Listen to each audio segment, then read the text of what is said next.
as Maniac mentioned, Glaive kind of masterminded the T side against them on Inferno. So I have a round that basically shows that. So what you'll see here is first we'll see 4v4 situation. Glaive simply going to throw a flash for Blame F to get this kill onto Woxic, and then they're in a 4v3 situation. And what I want to kind of call attention to is the fact that Glaive doesn't actually push in with Blame F here. Now this may seem a little bit weird, but you'll understand why. So Blame F, he pushes in, he dies, but the reason why Glaive doesn't actually push in here is because, first of all, for a few reasons, sorry.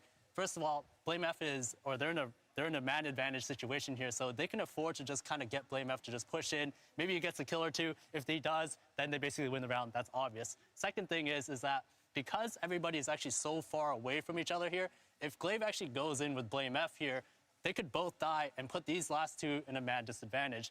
But the last thing is actually that Glaive has the opportunity to create false information for the CTs. And what I mean by that is, if you look at Major's point of view here, after he gets his kill onto Blame F, he doesn't see a second person. He gets a flash in, doesn't see anybody. So what this does is it basically makes him think that it could be going back to A. This is deliberate from Glaive. He's making sure that he's not seen here so that the rotation goes back to A. You see, that's exactly what happens. Xantares, he goes back towards A. And what Glaive has basically done here is he's reset the CT's positions. In a 3-on-3 situation, the typical setup is usually one player at B, two players at A, and what Glaive is going to call here is that all three of these players, they're just going to group up and hit B, and that's exactly what's going to happen. And this is all because he just made sure that he wasn't seen, so by the time ASTRALIS kind of group up together, they're in a 3v1 in the site.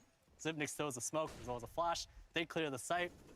Farley gets his kill on the player towards Dark, and then Glaive finds a follow-up on the player rotating through the site.